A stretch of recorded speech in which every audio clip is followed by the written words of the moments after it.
Debt ceiling discussions continue on Capitol Hill this morning. Joining us, Senator Ron Johnson, a member of the Budget Committee, and Senator Tom Carper, a member of the Finance Committee. Okay, all right, let's do it. What do you think? If we do it right here, can we come together right now, and then we'll send it off to Boehner and Reed, and we'll just do it? I think it's going to take a little bit more of a process than that. Who wants to? Tom, Senator, why don't you start?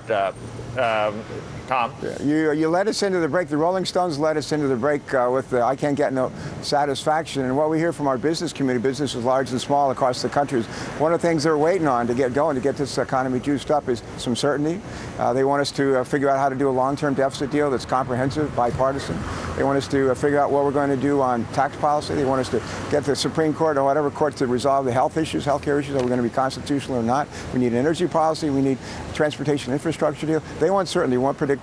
Yeah, they can't get no satisfaction. Our job is to give them We got to do this first. And Senator Johnson, can you tell me what will happen in the next 10 days? What's the most likely thing? And I think some of you guys actually know what is going to eventually happen to make sure we don't default, right?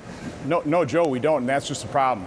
I think the problem is really twofold here. First of all, the other side hasn't put a serious plan on the table yet. We haven't seen it, so the American people haven't seen it. The other thing in town here is I think there's just a basic misunderstanding about the freshman class, people like me.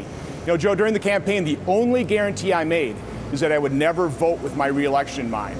I ran because we're bankrupting this nation, and we came here to fix the problem. And I think the vast majority of the freshman class came here for that purpose, and the political class here in Washington hasn't come to grips with that yet. So, again... Senator Johnson, if you're not thinking about your reelection, then what are you willing to compromise on?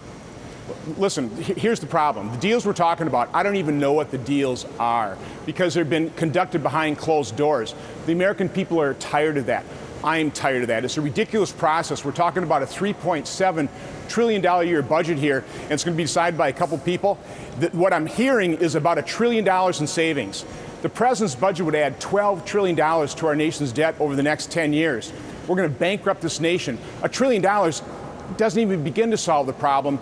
We came here to actually prevent the bankrupting of America, and there's no serious proposal from the other side to prevent that. Only the Republicans have actually passed a budget, and I think the real solution here is to cut, cap, and balance. Cut some, cap the growth in spending, and I believe long-term we need a constitutional amendment to restrain Washington, to put that fiscal discipline enshrined in the Constitution, and that hasn't even been given an air. The Senate Democrats wouldn't even put that up for debate. Senator Johnson, I'm glad you brought up the cut, cap, and balance program. I was looking through it this weekend, and I pardon my ignorance, I apologize. Are there specific cuts in there to specific government programs? What it does is it cuts the first-year spending by about $111 billion. That's about 3%. Where does it do that? In the first year, in 2012. Basically what it does is it follows the House budget. And there's all kinds of specifics in the House budget. Love it or hate it, it's a plan that's actually on the table. And that's what we haven't seen. I mean, the Senate has not passed a budget in over 2 years. Do you understand how irresponsible that is, how crazy that is? And that's the problem is we haven't seen a plan. So how do you expect to come to an agreement in a couple days? Well, are you going to drop in our laps and expect somebody like me to vote for something after I've seen a plan to spend $3.7 trillion and only have 2 days to review it? It is absurd. It's quite honestly, it's disgusting. Hey, Senator Carper, you know, one of the conversations we've been having around this table this morning is that the Democrats' plan, the Reid plan, basically pushes this through 2012 after the elections. Some cynics suggest this is more, political sort of grandstanding? Grandstanding is probably the right word, as opposed to thinking longer term. Why is it not 36 months? Why is it not several years? Why is it right after the election? Well, actually, the best plan, and Ron probably wasn't part of this last week, we had 50 U.S. senators, half Democrat and half Republicans, gathered in one of the rooms of the Capitol. And what we discussed was the Simpson-Bowles proposal worked up by the Deficit Commission a year ago. It is bipartisan. It's comprehensive. It's over $4 trillion over the next 10 years. More than two-thirds to three-fourths is on the table spending side. Oh, actually, that's going to be on the table. I predict what's going to be on the table is we'll do a short-term bump up of the debt ceiling, and we'll come back to the plan that's been formulated from very smart people last year, supported by dozens of senators, Democrat and Republican, for this year. Has, I think, more support than a short-term deal, a long-term deal. It's what we ought to be doing, and it's what I'm going to be pushing really hard for, and what a bipartisan group of us will be pushing hard for. That sounds like Boehner's. I thought that the president won't accept anything short-term, and you can't do that in the Democratic Senate either, can you, Senator? Carper? What some of us are going to be pushing for is a short-term bump up at the debt ceiling. Give us a month or two to fully vet this, to make sure that we have all of our T's crossed on our I's. The president will veto that. The President Obama said he would veto that. The president last Tuesday encouraged us to do this very kind of thing. Very kind of thing, where everything's on the table. Revenues, we lower the rates, we broaden the base. The entitlements are on the table. We focus big time on spending, on deficits, on defense, on the domestic spending. We got to do this together. It can't be just like the House, an all-Republican deal or just an all-Democratic deal. It's got to be bipartisan. It's got to be comprehensive. Senator Johnson, that is a voice of someone who is saying, I'm not necessarily going to follow the leadership of my party. I'm going to do what I think is very important to make sure we have bipartisan leadership. Would you go along with a plan like that? Well, I'll tell you, Tom's a wonderful man, but Tom, I'd ask just a question.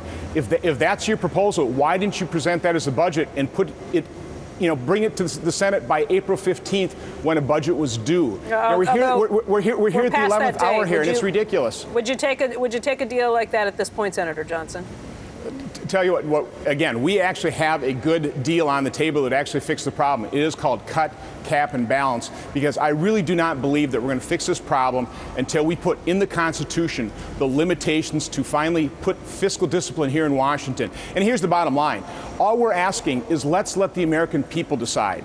We don't impose that discipline on ourselves here by passing a constitutional amendment. We send it to the states. And I think that's a pretty reasonable proposal. We'll increase the debt ceiling, give the president what he wants, and all we're saying is let's pass a constitutional limitation to the size of government, which, by the way, that's the root cause of the problem. The fact that the federal government is spending 25% of our entire economy versus 100 years ago we spent only 2%. The problem is the size, the scope, all the regulations, and the costs of government. That's the root cause. That's what a constitutional amendment would actually address. And until we do that, I do not see us fixing this problem. Politicians here will never prioritize spending. Believe it or not, you got a Democrat here who worked for 6 years when I was in the House of Representatives on a constitutional amendment that required the president several years down the line to propose a balanced budget, that made it more difficult for the Congress to unbalance a budget. You need a 3/5 vote to unbalance a budget. You would need a 3/5 vote to raise the debt ceiling. That's what I proposed. We worked it out as a bipartisan deal. 280 members of the House voted for it. You need 295 for a constitutional amendment. That was a reasonable constitutional amendment. What is proposed by our friends in the House, frankly, is not reasonable. It is a stranglehold on our economy.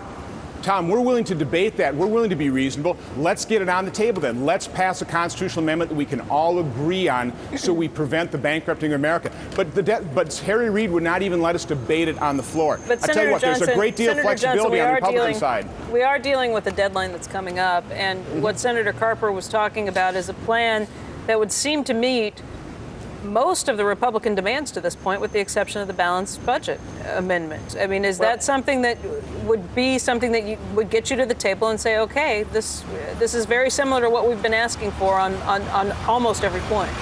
I tell you, what would get me to the table is just what Tom just said. He's willing to take a look at a constitutional limitation on Washington. Let's talk about that. Let's debate that. We can do that very quickly, get it passed, and send to the states. We're not sitting here demanding our constitutional amendment. We're willing to work with people. I'm willing to work with anybody. But you're basically saying, no, you won't settle for anything less than a balanced budget amendment at this point?